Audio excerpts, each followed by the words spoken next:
I'm Elia Haber for the Beirut Banyan. Ever since I started doing these episodes for the Beirut Banyan, I naturally kept in touch with many of my guests. One of the main reasons is that most of them are people that I see on a very frequent basis in the squares or in events related to the revolution.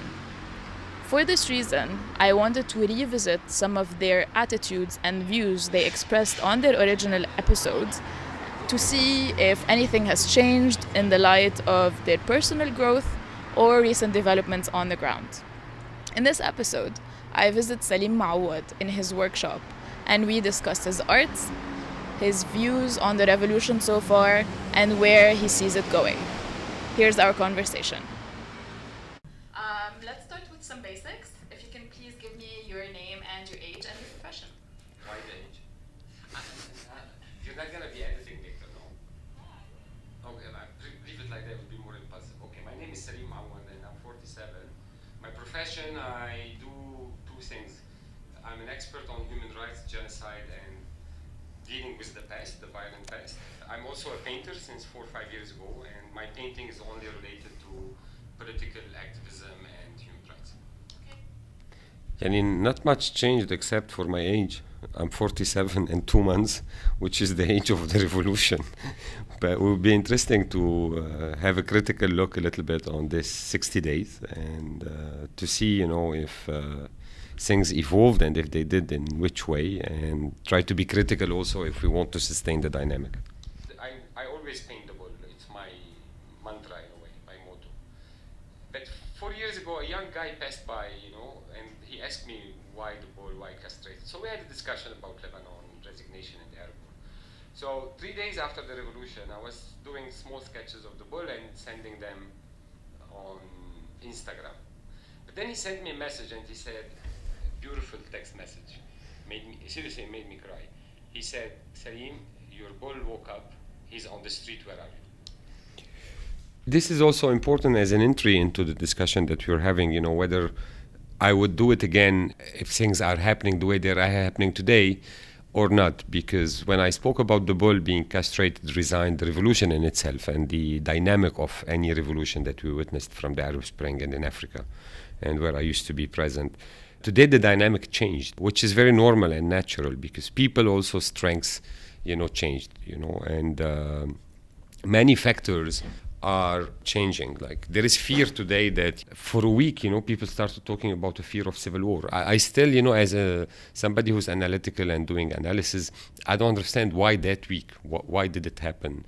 But when time passes by, you see that there are some powers, dark powers, or maybe the state, maybe the authority, maybe some political parties, who are not benefiting from this revolution. They start spreading the fear. And I guess it was a propaganda, done on purpose. But it had its impact on the people for a while until people, realized again that there is no fear. We should not have a fear of a civil war.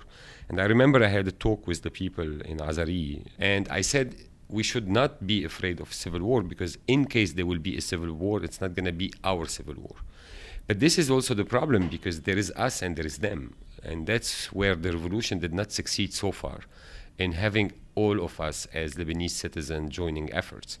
What happened in retrospective also, and I guess we spoke about it, Elia, the day they resigned, the day Hariri resigned, he got back his partisan.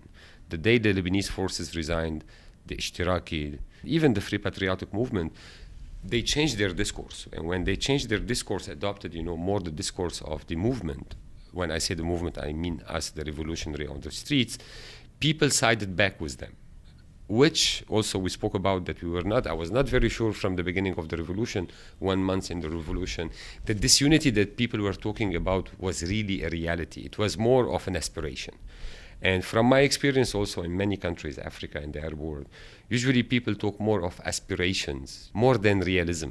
It's a very complex dynamic, I have to admit. Revolutions are not easy. And now, what's happening today proves more and more that it's not a real revolution yet. It's more of a revolt. And revolt are parabolic, they take, different intensity. They go up, down. Now we are, I guess, in a flat, interrupted dynamic. On the weekend it gets high, and normally it's on Saturday, Sunday, because people have more time. People, want to go back to work, and People, have other things to do. The weather is not helping, which is very important, and I keep on saying it, and people make fun of me, but the weather is not helping also. But what we need to look into is our mentality as civil revolutionary people, because we should not make the mistake and believe that the whole population is supporting and seconding this movement.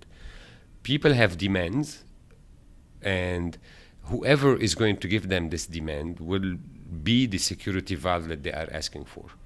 Whereas us on the street, we have more than demands. We don't have livelihood demands. We don't have demands related to hospitalization. We don't have demands related to education, because in a way or another, we are better off than the majority of the people. I'm sorry, I don't want to say bourgeois, but we are lower middle class. People who we meet, we talk, and we are trying to drive in a way. Me through the painting, other people through the discussion space. We are the drivers of this movement, and we don't have the same demands as the majority of the people. We failed to talk more to the people who have the basic livelihood demands. So far we failed. I hope we won't fail. I hope we pick it up to talk to them more and tell them that this revolution is beyond. It's not only the social and socio-economic demands, it's beyond. Because what we're asking for is abstraction. When we say that we want to bring down the Nizam, we want to bring down the regime, we want to fight corruption, we want the stolen money back and everything, this is all abstraction.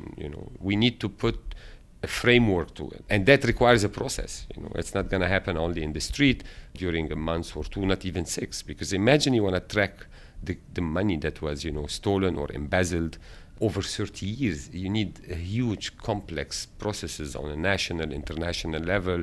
You need agreements, you need memorandum of understanding, with other countries. You need to trace the money, from where it left to where it landed, and within which structure it passed, and it was filtered. Those people are smart. They've been doing it for 30 years. They know what the fuck they're doing. When it used to get dark, I never stopped working, because I always had like 5, 6, 10 phones lighting the wall, and people saying, "Keep on painting, we light it up for you." It was amazing. Yeah, because also, in the dynamic of a revolution, we need to build on the positive. I was reflecting with some friends, the same story, let me start from the last thing I said about, how they used to light up the wall for me and, give this emotional charge. I was telling my friends, now every time I hear Reyes, the songs, Ashab, Yurid, Asqat al-Nizam, I get a beautiful feeling. I really get a beautiful feeling, because it reminds me of these beautiful moments on the street, the love, the care, the unity. Yeah, even unity, even if it's on a smaller scale, but it gives me joy. Reflecting on it and hearing a song that reminds me of it, because those are moments that nobody can take away from me as an individual. I was hoping that we open the debate into public space. What are you having from the revolution on a personal level, before talking about the political level? What did we keep from this revolution to us on a personal level that gave us resilience, that gave us joy, in order to continue revolting and in order to continue struggling? And here, I was asking some of my colleagues in the civil movement, keep on doing what you're doing. Keep on, talking about the awareness, how the government can be changed, what is the constitution, what is Article 3, what is sub-Article D, whatever. Keep on doing it. People, maybe want to hear about it. But let's open the debate also on what does it mean to have a social revolution? Why are we on the street? And do we want to move this revolt? Today we feel that the momentum went down, because people, they realized all of a sudden there is no government, there is no laws being passed in order to hold the politicians accountable, which is a failure, because these laws require a cabinet. The stolen money is not back. Politicians are still where they are. They're not doing the nomination. They keep on postponing. So it's a failure after another, after another, after another. Okay, there were some victories, like when the deputies couldn't get, to the parliament, although this I'm a bit skeptical about, because if they did not decide to boycott the session, they could have made it to the parliament. Yeah. I'm not trying to diminish also I was there, I'm not trying to diminish our presence. Our presence was important. But I was also telling people, who are overexcited and they're working with their heart and everything. I said, we don't remember 1982. 1982, when they wanted to vote for Bashir Jmail as a president, and he was sitting in his office in Ashrafi, not far from here. They brought the deputies to the parliament in tanks. So when they won, they won. We need to be critical about our achievements also, and we need to be critical about what we consider as failure in order not to go into a negative dynamic. Today, for example, which is easy because it's not political, I don't have to explain the bull to people. They know it, because I was persistent with my work. I was there all the time. I was there nearly every day, you remember, and they were talking about the bull. And now when even I move away from the square, they know me because I've been on TV, talking about the bull. They asked me about the bicycle, if I got the bicycle back. I'm not joking, it's beautiful, and it tickles my feelings. Okay, there is, again, as I said to you last time, there is a bit of narcissism in it, of course, because we're doing a performance on the street. But the idea was communicated to people. Even some people come to me in a cynical way and they say, did you get, to achieve your secular state? Whereas in the beginning, they were asking me, what is a secular state? So at least the discourse through what I was trying to do and through art managed to stay in the conscience of the people. So that was nice. We should also think how to project this small, tiny example, on a higher level. Why do we keep on going to the squares? What happened, for example, to you within these 2 months after you leave the square and you go to your work or you go to university? How are you noticing, the change in public behavior? Because there is change in public behavior, which is a double-edged sword, because when you have such a movement on the street, this chaos, it gives people the imagination that they have all the strengths in the world.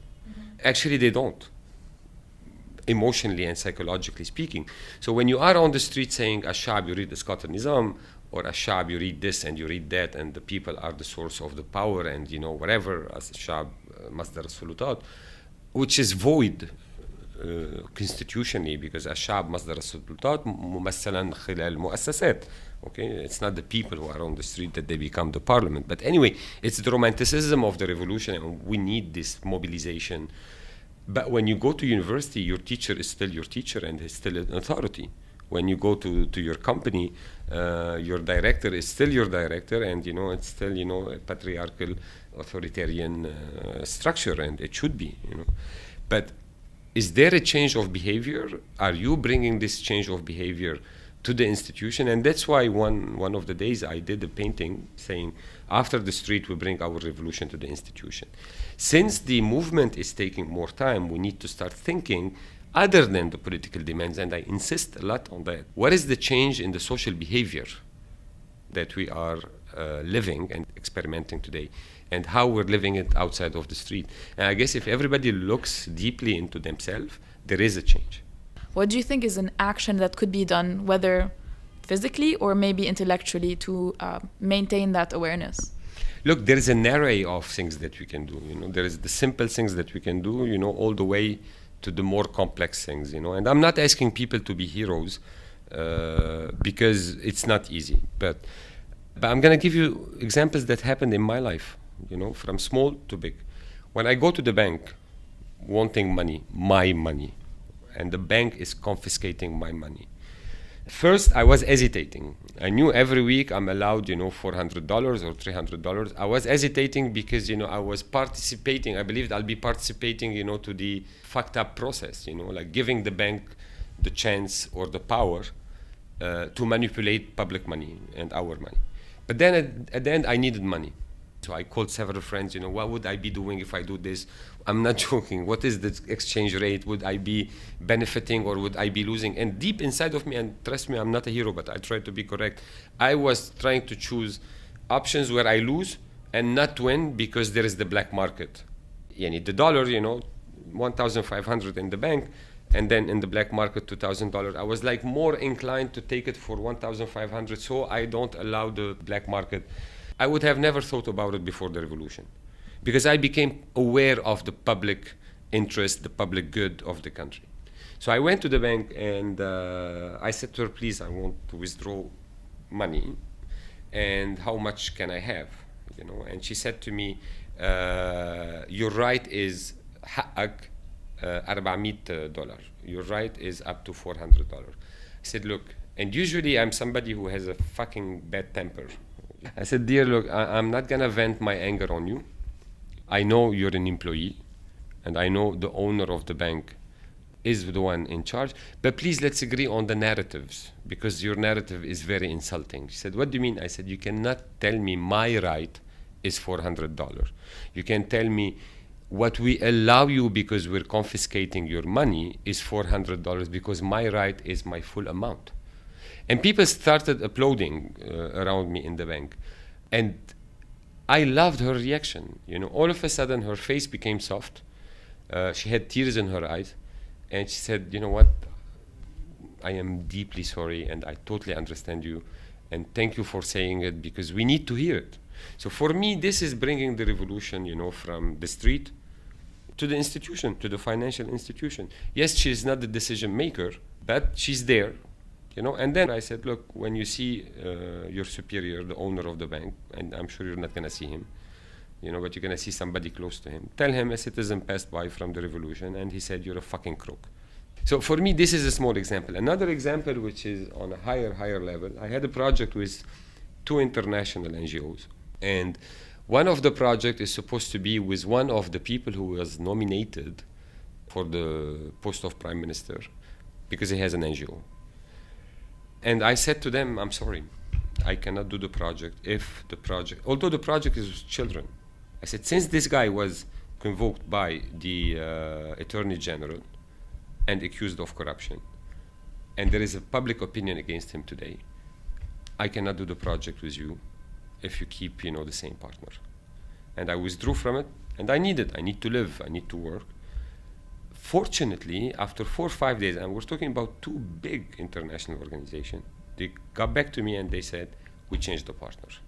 So this is also, you know, attitudinal change, behavioral change, which can be in total compliance with the values of the revolution.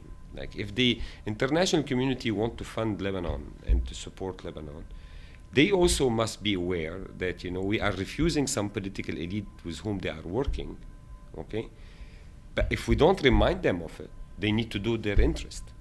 And I did it. And again, please, I don't want to be understood that I'm asking people to be heroes. But those are things that we need to highlight, because those are things that we brought with us from the street as revolutionary concepts and ethics and values to the institution, which are not related to how I want to bring down the regime, how I want to change the regime into a secular regime. This is a manifestation on a personal level towards the collective, and revolution is that, you know. So, since we talked about international organization, I wanted to just shift the conversation a bit towards international media. There's a report that actually it was a video report on France 24 that said that Hariri's name is back into conversation because there are no alternatives, that the society, activists, etc. have not yet produced a viable alternative. Do you think this is something that a 60-day-old movement could take responsibility for? Actually, we should not. I mean, why should we nominate a prime minister? The revolution should focus on renewing the political practice. We're not supposed to nominate a prime minister because this is the job of the parliament. Now, the problem is where we are a little bit, you know, and I dare say it, where we are a little bit confused. Is like, you know, we want a cabinet which is technocratic, with specialists, without politicians. But then again, we know that corrupt parliament is going to give it the vote of confidence. So as a civil movement, we're not supposed to nominate people and give political alternatives. But, and this is something that the revolution did not do yet, as political activists within the civil movement, we should. Because if in time of revolution we're not going to produce political leadership, we're not going to produce it in time of post-revolution. And we did not produce it pre-revolution. So we have a crisis because, you know, we like to do politics, but we're afraid of this politics. And this is a criticism, and I dare say it, criticism, and I say it openly, but criticism in a positive academic way. The civil movement should start criticizing itself, doing a critical reading of where we are after 2 months, and we should start elaborating ways of doing a revolution other than what we are used to, which is the NGO style. Because today, you know, what's happening, it's more into an NGO style. You know, I have a space for dialogue, I have a space for awareness, I tell you what is the constitution, another person is bringing food, there is the matbakh. Those are symbolism, which are very important, which is normal because most of the leadership, even if it's not centralized, are people, you know, from civil society. Few of them, they did the political experience, but those amongst them who did the political experience, they were not politicians on full-time basis, because whether they were experts, consultant, lawyers, engineer, tending to their daily job, and during the election they come and then, you know, they run for the election, and they never decided to work as politicians on full-time, you know, like to leave everything, start fundraising for themselves, and then say, you know, I'm a full-time politician, even if I'm not in the parliament, preparing for the election, which is 4 years ahead from now. So we are still in the dynamic of whether part-time politics, when times allows, because we need to live, and we are generally in the dynamic of NGO, civil society, non-governmental dynamic, doing a revolution. This is good. It should continue because some people need it, but we need to shift the dynamic or push it a step forward and start, you know, having a political discourse. But some people said to me, you know, colleagues who are, you know, like very well involved in the movement and in politics at the same time, you know, and they are independent.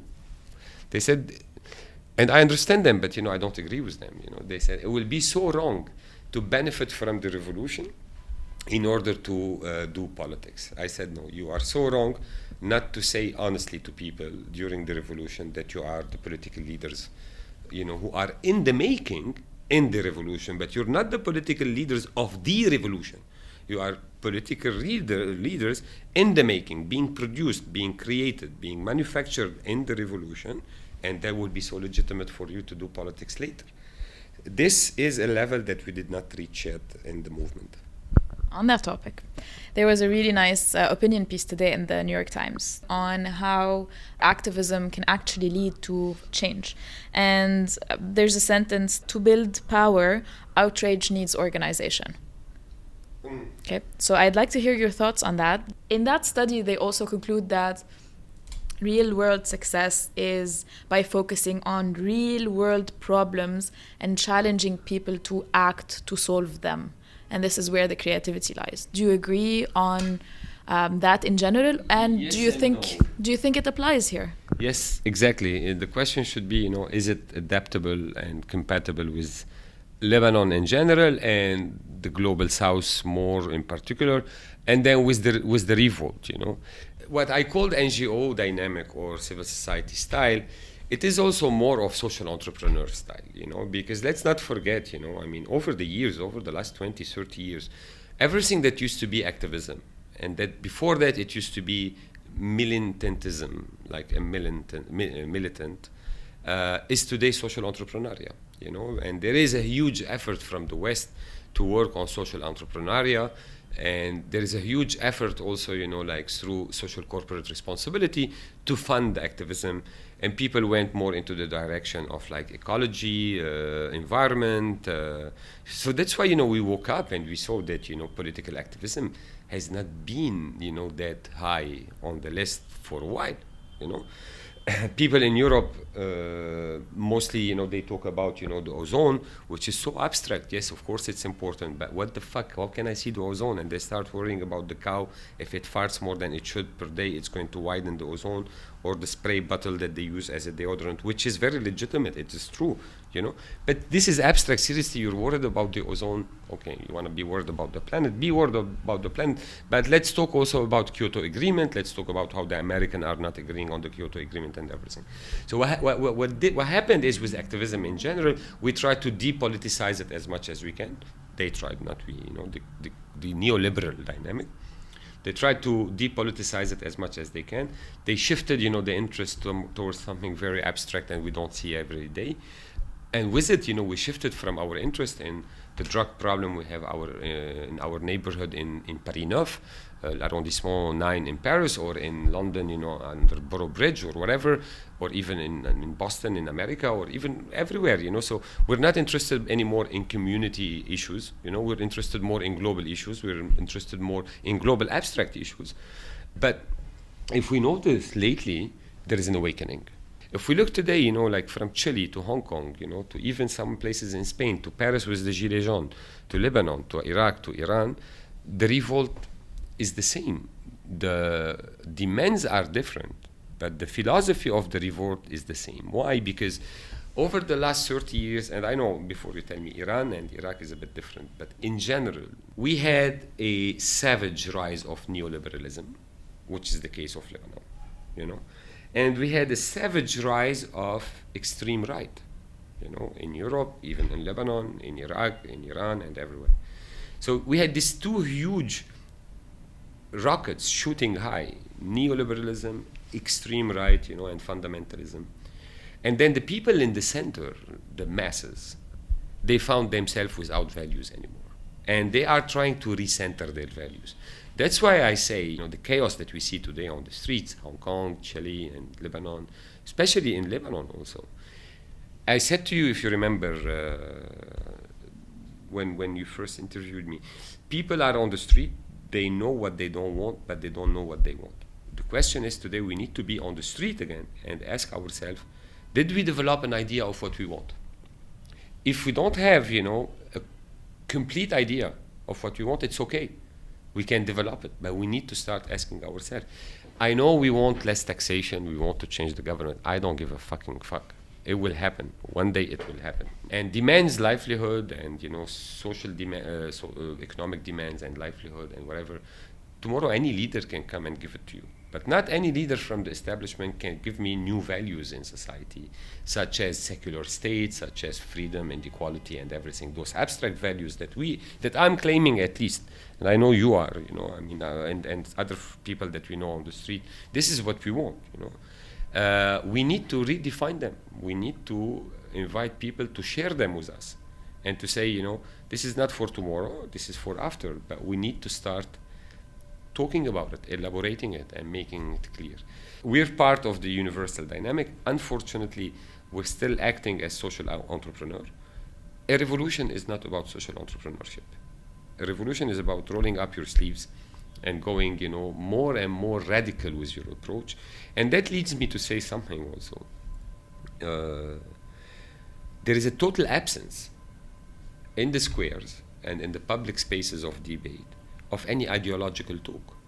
Not to be dramatic, because I'm extreme, not as much as we should. Like, we talk about economic reform, but we don't talk about, what kind of economic ideology do we want, We talk about, social reform, we talk about, fighting corruption and everything, but we don't talk about, political ideologies. What do we want from Lebanon? We know that we are forced to cohabitate with Hezbollah, who has a different agenda than, people who are maybe secular, okay? But wait until I shed light on some important point. We need to have a debate, maybe not, and definitely not with the leader of Hezbollah, but with people who believe in the ideology of Hezbollah. Us, on a popular level, on a population level, we need to talk, because they are so powerful. And now, the civil movement also are becoming very skeptical about the electoral law. Do we go for an electoral law which is totally secular? They're starting to say, maybe not, it won't be a good idea, because in this case, the majority, Hezbollah, who want the secular law, and Amal, will be the winner. I don't care who's going to be the winner. I cannot compromise on my values. If my values are secular, I need to keep them secular, even if I'm going to lose. But why am I afraid? Because I'm losing? Losing is not a problem. But am I afraid because I know beforehand that I'm not going to stay in politics because I'm going to be vetted out of Hezbollah? Then in this case, I'm not doing a revolution. A revolution is, even if I'm going to lose, I get, my political values to turn into a law, electoral law, which is secularism, and I keep working for 10, 20 years. This is how struggles and revolution are developed. Yani, Khomeini, when he had the revolution in 1979, regardless of what you think of the revolution in itself, it didn't start in 1979. It didn't start the night before it started. It started in 1963, and even before, when he was expelled. Castro also, when he started his revolution, it did not start the night before. You go towards a revolution. You don't start it and you say, I have like 25 days and then later I'm busy. No, it evolves, you know. And I don't want to be quite radical. Maybe this debate is happening, but I didn't see it yet. And you know, I'm there since 2 months. And if you saw it, let me know. And another point of contentious, in a very constructive and positive way also, with some colleagues in the civil movement, is have this critical debate about the revolution in an open space. Not behind the scenes, but they're not capable of doing it, because also socioculturally speaking, these people who are trying to lead the movement, and this is amazing, you know, we need them, against their will and their consciousness, they're a photocopy of the political elite, because societies reproduce images. And this is a political manifestation. But they're not doing politics. And in French, there is a difference between la politique et le politique. Okay? So they are doing a political activity, but it's not the political activity that we need as in politics. So politicians who are in power since not only 30 years, but 60 years and 100 years, same families, fame, you know, they don't do self-criticism. They have a narrative which is so well versed into the constitution, the law, the concepts, you know. They have a narrative which is so well versed also into unity, national coexistence, cohabitation, and everything. Let's take a step and watch, you know, also the discourse of our civil movement. Isn't it similar? It is very similar, you know. And again, we cannot have a revolution with such a mentality. You know, we need to break the narrative. We need to change the practice. We should not always conceptualize our movement, ideas, and everything behind the scenes. If I have an open space for dialogue, let it be open for decision also. Later on, you become hierarchical, you know, because Elia, we both witnessed that, you know, when we used to hear people talking in the public square, many of the population and many times asked questions, and these questions remained without an answer from most of the speakers, you know, who are there. As if there is hesitation and fear, saying, I don't want to be the bouc émissaire, I don't want to be blamed. But no, I need to take a decision. Like, I remember people, you know, when the parliament was supposed to convene in session, people were asking, what do we do? Do we close roads or we don't? And I became, you know, part of this, I don't want to say hypocrisy, but part of this hesitation, like, you know, when I felt that there is no general opinion around me from the movement itself and the leadership, the dispersed leadership. And because I'm invited to a specific tent that represent a certain NGO, it's clear. We go back to how the NGO work is, you know, constructed. I said, you know, maybe I have no right to express myself on the Jama'ah. You know, I'm in your house and I'm giving you my opinion, you know, on what kind of bed sheets you use. It's not, you know. I said, look, for me, and then that's where you go into the narrative, you know. For me, revolution is freedom. If you want to close the road, it's your choice. Some other people don't want to close the road, but if somebody wants to pass, let them pass. Which for me was like, for me it was confusing. Like, I mean, am I in a Saura or am I, you know, in a birthday party? If I am in a Saura, maybe I want to close the roads. Or maybe my strategy is not to close the roads today because I want the deputies to get to the parliament and then close the roads, you know, when they walk out. Maybe. Or maybe I don't want to close the roads at all today, so I'm not accused of perpetuating violence and accusing them, you know, that I didn't allow them to do their job. Or maybe I want to close the roads, or maybe, you know, I'm waiting for the day where I say, all over the nation, we're going to have civil disobedience, you know. But I need to know. We didn't know, and we were wondering. Seriously, we were wondering. And I remember the next day, after having given all this blah, blah, blah talk to the people, the next day I was there and I saw the same people who were listening to me. I seriously, we were like walking and looking at each other towards the parliament, on the street, in the public space, not knowing if we want to block the street or not. So at the end, we ended naturally in front of the parliament where it got blocked. But we didn't, for example, block the streets in Juni or... It happened. Did it work? It worked. But if we want to sustain the revolution, we need to start radicalizing the movement in a non-violent way, but in a more structured and nationwide way. Okay. But I'll give an example. Like, I am so inclined in a political strategy, political revolutionary strategy, to accept any government, you know, whether Hariri is on it, or Samir Jaja is in it, or Hassan Nasrallah is in it, and whatever, you know, I'm willing to accept it. Because it's a transition government, because the realpolitik tells me this is the best I can have. Because at the end, you know, even if I bring the best experts, and we spoke about it, they're gonna get the vote of confidence from the parliament. So we're still in the same sick dynamic and corrupt dynamic.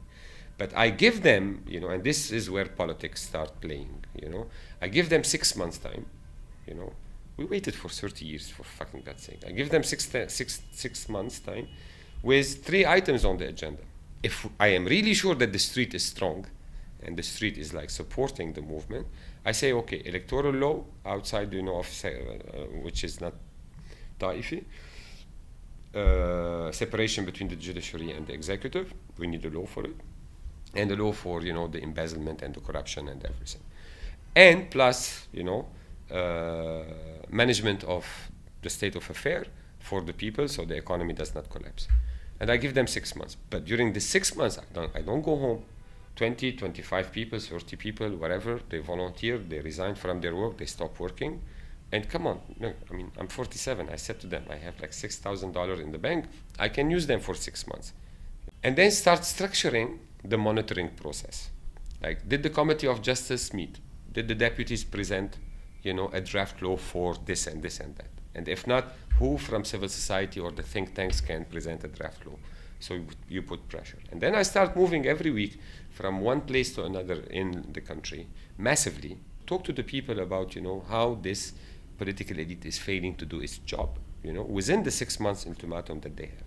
So with time, if they fail to deliver within 6 months, I already accumulated their track record of failure, because today people are more attentive to what's happening than before. Okay, I do partnership with the media. I ask the media to cover, and the media is already covering, but I get the media to cover in a more constructive way, you know, because for now the media is part of the revolution, also some of them, you know. So by this 6 months time, I'll try to create an amazing track record of failure. If there is no failure, then hallelujah, the revolution won, because they fixed the country. And then we have the accountability law, and then we put them in jail. I'm being naive now, you know. But and in 6 months' time, if they didn't deliver exactly what we wanted, I don't start with manifestation. I start with civil disobedience, straight away. And then violence is allowed. Violence, i.e., give me the Etoile Plaza, give me the parliament, give me whatever, then it's allowed. Because, you know, like, you took 30 years, you took 6 months, and again, now we are blamed that we are behind the suicide incidents. We are blamed that we are behind the collapse of the economy. You know, everybody is blaming this beautiful person called October 17. صار هو الحق عليه 17 تشرين. No, I would demystify them and tell them, you know, okay, I don't want to collapse the country. You know, let things run according to this schedule, according to my schedule as the people. And if it doesn't work, the people are ready, and then it will be already spring and summer, and people will be more present on the street. This, I'm a bit disappointed that, and again, that's what I was talking about. We did not radicalize and politicize the movement. Usually I end all of my interviews with the same question. And for... What's your hope? I'm changing it now. لأنه I read it and hope is something we can start with, بس هلا I'm changing it to more actionable things. If you could pick 2 challenges, one that is short term and one that is long-term, that you hope the revolution will overcome, what would those be? One on a short term and one that is longer term. They're both. For me, both, because I don't believe, society without political dynamic can survive. The short term, start showing your faces, those who want to do politics. Politics, whether you want to organize a political party or you want to go for the election or whatever, municipal election, parliamentary election, and there are many. And those of you who are willing, to be minister in the transition cabinet, go and fucking say it today. Because you're wishing for it, you're hoping, you're waiting every evening to see, if your name is going to show up.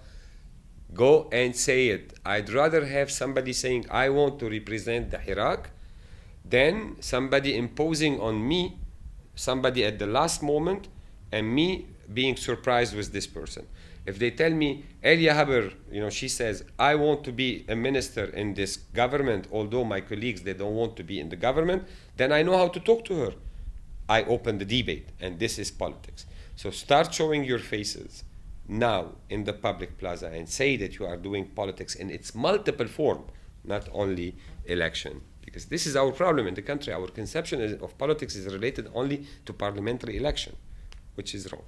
That's why Hizb 77, they succeeded with all my reservation, but they knew how to play politics. They knew that they should get the money, they should get, the international support, and then they can do politics, and they did it.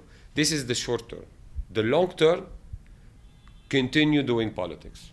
That the revolution produces politicians. What is better than a revolutionary politician? Nothing.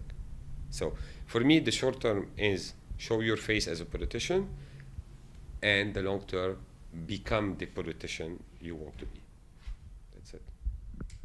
Elia Haber, signing off from Martyrs Square for the Beirut Banyan.